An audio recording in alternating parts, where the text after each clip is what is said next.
Hello everyone, welcome back to our channel. तर आज या व्हिडिओमध्ये आपण class 9th standard chapter number 5 quadrilateral याचा प्रॅक्टिस सेट 5.5 बघणार आहोत. आणि 5.5चा ऑलरेडी लेक्चर 1 मी अपलोड केलेला आहे, तो आधी नक्की बघा, कारण की तो समजला तर हा थोडं समजेल, कारण की त्याच्यामध्ये मी मिड पॉईंट थेरम सांगितलेला आहे ट्रायंगलचा. तर या प्रॅक्टिस सेटमध्ये आपले 2 क्वेश्चन लेक्चर 2मध्ये आज आपण बघणार आहोत, क्वेश्चन नंबर 3 आणि क्वेश्चन नंबर 4. आणि हा आपला लास्ट प्रॅक्टिस सेट आहे. तर आपण क्वेश्चन बघून घेऊया. आणि आपल्याला क्वेश्चन बघण्यापूर्वी आपल्या चॅनलला प्लीज लाईक, शेअर आणि सबस्क्राईब करा, ज्यांनी जास्तीत जास्त आपल्या चॅनलची रीच करा. Triangle ABC is an equilateral triangle. हा वाला जो ट्रायंगल आहे ABC हा एक इक्विलॅटरल ट्रायंगल आहे, म्हणजे असा ट्रायंगल ज्याच्या ऑल साईड्स काय आहेत, इक्वल आहेत. Point FDE are mid points of side AB, BC and AC respectively. Point FDE हे मिड पॉईंट्स आहेत. ABचा मिड पॉईंट F, BCचा D आणि ACचा मिड पॉईंट E आहे. तर आपल्याला असं दाखवायचं आहे की show that FAD is a equilateral triangle. तर आतमध्ये पण मिड पॉईंटला जॉईन करून जो ट्रायंगल फॉर्म झाला आहे तो पण ट्रायंगल हा इक्विलॅटरल ट्रायंगल आहे, हे आपल्याला शो करायचं आहे. तर आपण याचं गिवन लिहू. गिवनमध्ये आपल्याला काय दिलं आहे की हा जो ट्रायंगल आहे तो कुठला ट्रायंगल आहे, equilateral. Triangle ABC is an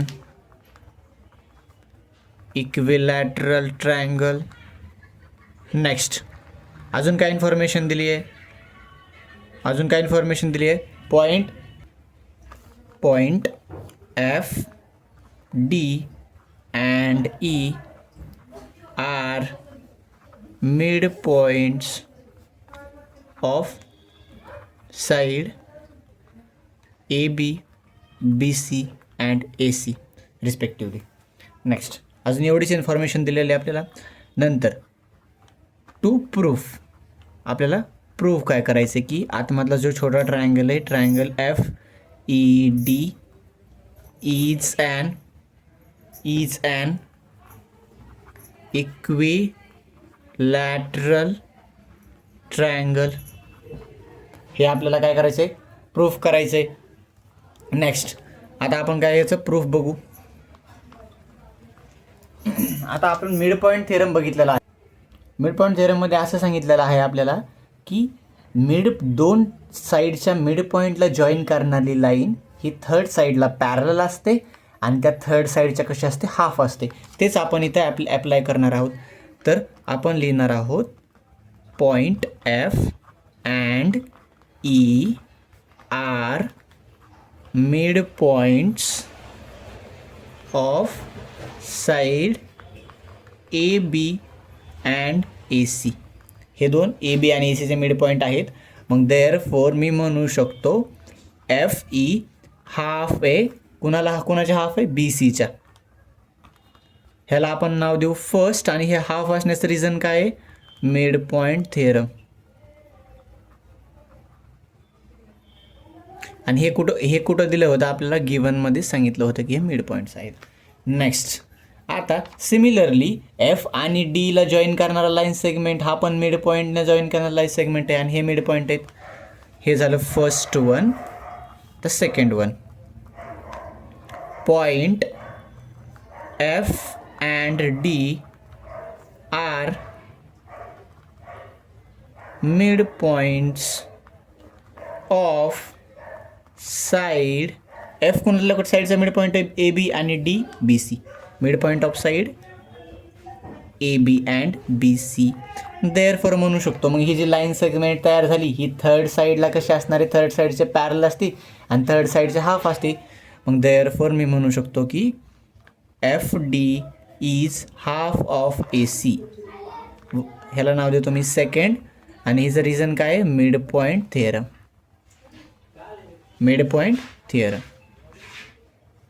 next हे आपल्याला गिवनमध्ये दिलेलं आहे.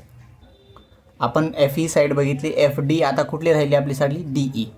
तर मी काय म्हणू शकतो, point D and E R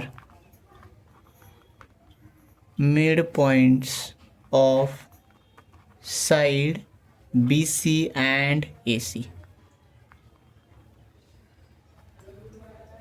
next therefore मग डी ई हाफ असणार आहे. डी ई या साईडचा मिड पॉईंट्स आहेत, या दोन साईडच्या डी आणि ई पॉईंट्स. मग therefore D E is A बीच्या हाफ असणार आहे. Is half of A B. याला नाव देऊ आपण 3. पण आपल्याला हा माहिती आहे की हा मोठावाला ट्रायंगल इक्विलॅटरल ट्रायंगल आहे. मग त्याच्या ऑल साईड्स कशा असतील इक्वल ते आपण लिहू आता. Side A B is equals with B C is equals with A C. Reason काय आहे? ह्याला नाव देऊ 4th one, sides of equilateral triangle. Sides of equilateral triangle कोणता? ए बी सीच्या त्या काय आहेत? साईड्स. आता जर आपण नीट ऑब्झर्व केलं, ए बी बी सी आणि ए सी सेम आहेत. म्हणजेच काय? ए बी बी सी आणि ए सी या तीनही इक्वेशनची राईट हँड साईड काय येईल? Same, half of. आता ह्या बी सी ए सी आणि तिघे हे तीनही काय आहेत? इक्वल आहेत. याचा अर्थ, याचा मिनिंग काय की मग ह्या तीनही इक्वेशनची लेफ्ट हँड साईड पण इक्वल असणार आहे. तर तीनही इक्वेशनचे जर राईट हँड साईड इक्वल आहेत, कारण की ए बी बी सी आणि ए सी काय आहेत? हे तीनही इक्वल आहेत. तर मग हे तिघं पण काय असतील? इक्वल. मग देअरफॉर मी म्हणू शकतो की F E is equals with F D is equals with D E. कशावरून? From first, second, third and फोर्थवरून. मग ह्या ह्या ट्रायंगलच्या तीनही साईड इक्वल आहेत. मग देअरफॉर मी म्हणू शकतो triangle F D E is an equilateral triangle, जे की आपल्याला प्रूफ करायचं होतं. Next question number 4. याच्यामध्ये काय दिलं आहे? Segment P D is median of triangle P Q R. हा जो ट्रायंगल पी क्यू आर आहे याची पी डी काय आहे? मेडियन आहे. सेगमेंट पी डी काय आहे? मेडियन आहे. Point T is the mid point of segment P D. आणि काय आहे? पॉईंट टी जो आहे हा काय आहे? पी डीचा काय आहे? मिड पॉईंट आहे. Next, produce Q T. जर आपण क्यू टीला काय केलं? प्रोड्यूस केलं, पुढं वाढवलं. Intersect P R at M. Q टीला जर मी पुढं प्रोड्यूस केलं तर तो क्यू टी पी आर या साईडला एम पॉईंटमध्ये काय करतो? इंटरसेक्ट करतो आहे. क्यू टी हा रे पुढं जाऊन एम पॉईंटमध्ये पी आरला इंटरसेक्ट करतो आहे. तर आपल्याला दाखवायचं की show that P M upon P आरचा रेशो 1/3 हा रेशो येतो, हे आपल्याला दाखवायचं आहे. आणि आपल्याला त्यांनी ॲक्च्युली हिंट पण दिलेली आहे क्वेश्चनमध्येच. हिंट काय दिली आहे की draw Q M parallel with काय? D N. म्हणजे हे दोन लाईन काय पॅरलल हे आपल्याला ड्रॉ करायचे आहेत. हिंटमध्ये आपल्याला असं सांगितलेलं आहे. आता आपण याचं गिवन लिहूया. गिवनमध्ये आपल्याला काय सांगितलं की पी डी काय आहे? एक मेडियन आहे की या पी क्यू आर ट्रायंगलची. Segment P D is median of triangle P Q R. Next अजून काय सांगितले? टी पी डीचा काय आहे? मिड पॉईंट आहे. Point T is mid point of कशाचा मिड पॉईंट आहे? T point. पी डी या मेडियनचा पी डी. आणि आपल्याला सांगितलं की क्यू टीला प्रोड्यूस केल्याच्यानंतर एम पॉईंट येतो आहे. म्हणजे हे तीनही पॉईंट कसे आहेत? एकाच लाईनवर येत आहेत. Q dash T dash M म्हणजे हे तीनही पॉईंट एकाच लाईनवर येत आहेत. नेक्स्ट आपण याचं काय लिहू? To proof. आपल्याला टू प्रूफ काय करायचं की पी एम अपॉन पी आरचा रेशो जर घेतला तर तो रेशो 1/3 येतो, हे आपल्याला प्रूफ करायचं आहे. पण याचं प्रूफ बघूया. तर कसं प्रूफ करणार आहोत ते बघूया. आता आपण या ट्रायंगलचा विचार केला. पी डी एन हा वाला ट्रायंगलचा विचार केला तर ह्या दोन साईड हा टी काय आहे? पी डीचा मिड पॉईंट आपल्याला गिवनमध्येच दिले. म्हणजेच पी टी आणि टी डी काय आहे? त्या ट्रायंगलची एक साईडचे दोन पार्ट झाले इक्वल. टी मिड पॉईंट आहे त्यामुळे या दोन साईड इक्वल आहेत. आणि क्यू एम पॅरलल आहे डी एनला. आपल्याला हिंटमध्येच त्या क्वेश्चनमध्येच त्यांनी ऑलरेडी दिलेलं आहे की क्यू एम काय आहे? ह्याला पॅरलल आहे DNला. तर आपल्या ॲक्च्युली कन्स्ट्रक्शनमध्येच त्यांनी जी हिंट दिली आहे ते आपण कन्स्ट्रक्शनमध्ये लिहू. कन्स्ट्रक्शनमध्ये काय लिहिणार आपण तोच त्यांनी जी हिंट लिहिली आहे, draw QM parallel with DN, हे आपण कन्स्ट्रक्शनमध्ये लिहिले. नेक्स्ट आता प्रूफमध्ये तेच, मग QM DNला पॅरलल आहे तर TM पण DNला पॅरलल आहे. आपण कुठला ट्रायंगल बघत होतो, PDN. मग TM पण काय पॅरलल आहे DNला, कारण की हे तीनही पॉईंट कोलिनियर आहेत. त्यामुळं मग असं जर असन ह्या ट्रायंगलमध्ये PDN ट्रायंगलमध्ये एक मिड पॉईंटला जॉईन करणारा लाईन सेगमेंट ट्रायंगलच्या एका साईडला पॅरलल आहे आणि एका साईडच्या मिड पॉईंटमुळे एका साईडचे 2 पार्ट झालेत. तर हा जो लाईन सेगमेंट जातो तो दुसऱ्या साईडच्या कुठे जाणार आहे, मिड पॉईंटला जाऊन टच करणार आहे. म्हणजेच M काय असणार आहे, मिड पॉईंट. मग PM इज इक्वल टू काय असणार आहे, MN. मग मी असं म्हणू शकतो, इन ट्रायंगल PDN चा विचार केला आपण तर आपण असं म्हणू शकतो, T is the mid point of segment PD. T काय आहे, PDचा काय आहे, मिड पॉईंट आहे. हे आपल्याला दिलेलं आहे, कुठंच गिव्हनमध्येच दिलेलं आहे आपल्याला. नेक्स्ट अजून TM काय आहे, पॅरलल DNला. TM is parallel with DN, हे आपल्याला कन्स्ट्रक्शनमध्येच आपण सांगितलेलं आहे. कन्स्ट्रक्शनमध्ये आपल्याला सांगितलं आहे. मग त्याच्यावर आपण काय लिहू शकतो की PM पण MNच्या इक्वल आहे. कॉन्व्हर्स ऑफ मिड पॉईंट थेरमनुसार PM is equal with MN. कुठला theorem, converse of mid point theorem. म्हणजेच की M मिड पॉईंट आहे. ह्याला आपण नाव देऊ फर्स्ट वन. नेक्स्ट आता आपण या ट्रायंगलचा विचार करू, QMR. कुठला ट्रायंगल, QMR. या ट्रायंगलमध्ये इन ट्रायंगल QMR आपल्याला माहिती आहे की ही मीडियन ज्या साईडवर येते, PD काय आहे, मीडियन. PQR ट्रायंगलची PD मीडियन आहे. मीडियन ज्या साईडवर जाते त्या साईडला 2 इक्वल पार्ट्समध्ये डिवाईड करते.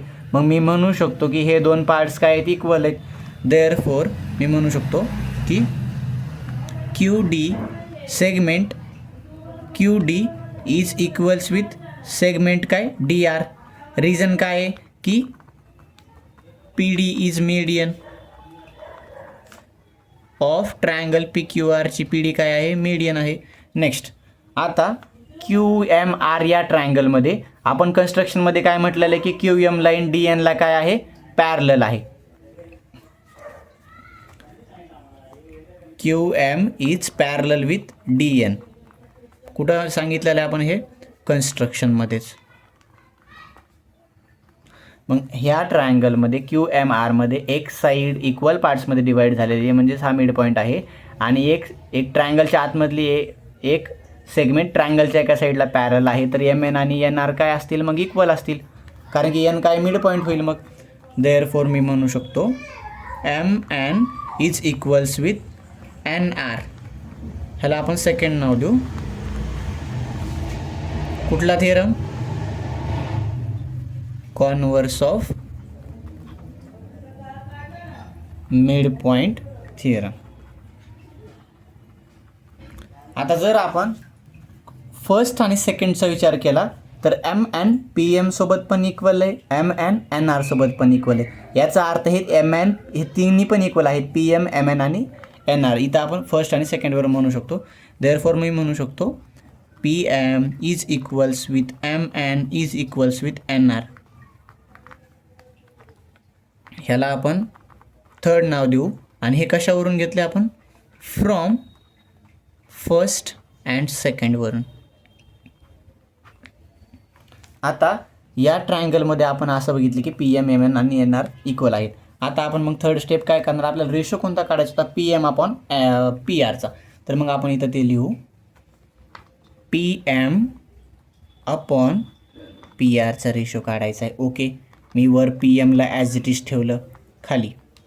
आता पी आरला मी असं लिहू शकतो का, पूर्ण पी आरला P M plus M N plus N R, कारण की तीनही एका लाईनवर पॉईंट आहे ते चारही, त्यामुळे मी त्याला तसं लिहू शकतो. पी आरच्या जागी काय लिहू शकतो मी की P M plus M N plus N R. ह्याचं रिझन काय, असं पी एमला असं का लिहू शकलो, कारण की हे कोलिनियर पॉईंट्स आहेत. कुठले, P dash M dash N dash R. Next आता परत P M upon P R is equals to P M as it is ठेवू आपण. आणि ह्या सगळ्यांना मी आता आपण क्वेश्चन नंबर इक्वेशन 3मध्ये बघितलं की पी एम एम एन आणि एन आर इक्वल आहेत, म्हणजे तीनही इक्वल आहेत. म्हणजे तिघांच्या जागी मी एकच लिहू शकतो का साईड, तर येस डेफिनेटली, कारण की तिघंही इक्वल आहेत. तर एम एनच्या जागी पण मी पी एम लिहू शकतो आणि एन आरच्या जागी पण मी पी एम लिहू शकतो, कारण की एम एन एन आर काय पी एमसोबत इक्वल आहेत. पी एमच का घेतो आहे, कारण की पी एम पुढं कॅन्सल आउट होणार आहे, नंतर 1/3 रेशो येणार आहे, त्यामुळं पी एमच घेतो आहे मी. पी एम प्लस एम एनच्या जागी पण मी पी एम घेऊ शकतो, कारण की ते इक्वल आहे. नंतर एन आर पण कुणासोबत इक्वल आहे, पी एमसोबत, मग एन आरच्या जागी पण मी लिहू शकतो पी एम. ह्याचं रिझन काय, फ्रॉम थर्डवरून ना, थर्डमध्ये इक्वल ते दाखवलेलं आहे, from third equation. Next P M upon P R is equals with P M upon P M plus P M plus P M. किती पी एम होतील, 3 पी एम. पी एम काय होईल, कॅन्सल आउट होईल. Next P M upon P R is equals to काय राहिलं, वर काय नाही म्हणजे 1 आणि 3, आणि हे आपण काय केले, प्रूव्ह केले. इथं काय लिहू शकतो आपण, हॅन्स प्रूव्ड. अशा प्रकारे हा प्रॅक्टिस सेट आपला पूर्ण झालेला आहे. तर तुम्ही ऑल प्रॅक्टिस सेट आपल्या चॅनलच्या थ्रू बघू शकतात, आणि ऑल प्रॅक्टिस सेट आपण एकदम सिम्प्लिफाय करून सांगितलेले आहेत. आणि अशाच व्हिडिओसाठी आपल्या चॅनलला सबस्क्राईब करा, शेअर करा आणि लाईक करा.